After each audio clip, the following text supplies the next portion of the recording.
la blessure d'abandon. Voilà la vidéo que j'ai développée pour vous. La blessure d'abandon est une blessure qui est donnée par le parent du sexe opposé. Comment cela se produit? À partir du moment où on apprend votre arrivée au monde, le parent du sexe opposé, il a un impact sur vous. Soit il est content, youpi, soit il n'est pas content, soit il n'est pas là. S'il n'est pas là, ça va envoyer des informations. Tu n'es pas ma priorité. Donc dans la blessure d'abandon, c'est tu n'es pas ma priorité.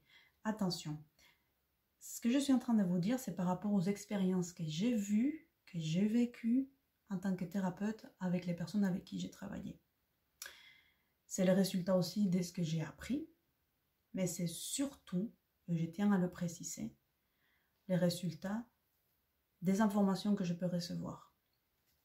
Donc, cette blessure d'abandon, elle va s'imprégner chez vous, dans votre être, dans vos cellules, comme quoi vous n'êtes pas la priorité. Et à partir de là, qu'est-ce que vous allez faire? Puisqu'il y a quand même la survie de l'espèce, il ne faut pas l'oublier, on a dans nos cellules le programme, il faut la survie de l'espèce, il faut tout faire pour survivre. Vous allez être en mode survie. Et comment est-ce que vous allez survivre?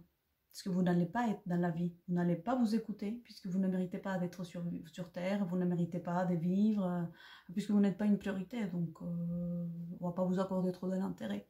Donc vous allez intégrer en vous le programme de survie. Et pour survivre, eh bien, il faut être dans les sacrifices, puisque vous survivez. Donc vous êtes dans les sacrifices, dans la dévotion, et vous êtes vraiment tourné vers l'autre. Et vous n'êtes pas la priorité. Donc du coup, ce qui est violent dans la blessure d'abandon, c'est que vous n'êtes pas votre priorité et vous ne vous laissez pas être la priorité de quelqu'un d'autre. Vous faites tout inconsciemment, vous m'entendez quand même, on n'est pas taré à ce point-là dans notre tête, quoi. Mais inconsciemment, vous allez mettre un programme, et quand je parle de programme, c'est pas une Excel ou quoi que ce soit, c'est vous allez vivrer en vous, vous allez vivrer. Vous allez vivrer, je ne suis pas la priorité.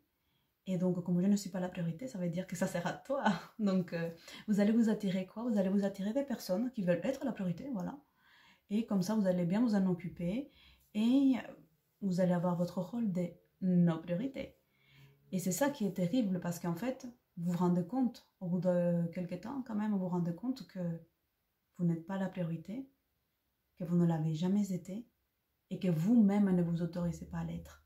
Du coup, vous avez de la difficulté à vous aimer vous-même, à vous sentir aimé et à laisser les autres vous aimer, puisque vous allez tout blinder, vous allez tout encercler pour ne pas qu'on vous abandonne.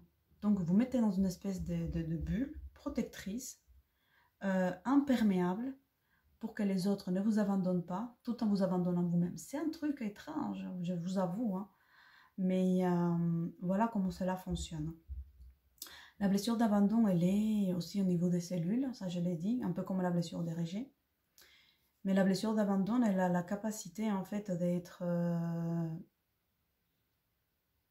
prise en charge et on peut remonter, rebondir un petit peu plus facilement que celle du rejet à partir du moment où vous réconciliez avec le parent du sexe opposé, c'est-à-dire le parent qui vous a abandonné.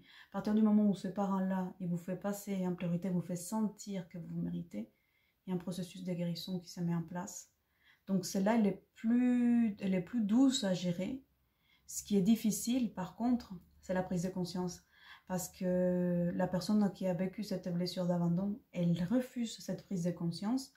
Elle est blindée, elle est catégorique. Et ne veut pas qu'on touche ces sujets-là. Elle va comprendre beaucoup de choses, elle va aider. Elle a son rôle de sauveur, elle a son rôle de ne pas être une priorité. Et elle le vit comme si c'était une dévotion. Donc on peut retrouver les infirmiers, on peut retrouver les personnes, les ambulanciers, les personnes qui sont là pour s'occuper des autres. Et pour eux, c'est une vocation. Donc ils vont les déguiser sous forme de vocation, alors qu'en fait, c'est leur blessure qui le pousse vers ça. Il faut quand même que sa vie... elle soit utile et utile pour les autres, que les autres ça soit une priorité, mais surtout pas eux, quoi. Ils vont pas non plus être le médecin, c'est un petit peu moins, voilà.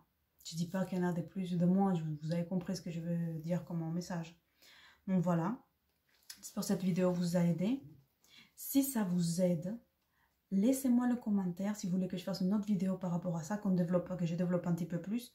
J'aime bien faire des vidéos synthétiques parce que des fois on n'a pas le temps d'écouter tout ça. Moi je pourrais parler des heures. J'aime mon travail, j'aime ça. Donc je peux parler des heures mais je ne me rends pas compte. Donc du coup, si ça vous intéresse, ça vous me faites c'était cool, développe plus, propose en direct et comme ça moi je le fais parce que la chaîne elle est avant tout pour vous. Moi, mon petit délire, je me le fais, j'ai des gens avec qui discuter, etc. Mais je le fais pour vous. Donc, dites-moi ce qui vous plaît. Et demande tu auras. Voilà. Pouce bleu, abonnez-vous, partage. Vous connaissez la chanson. À bientôt. Ciao, ciao.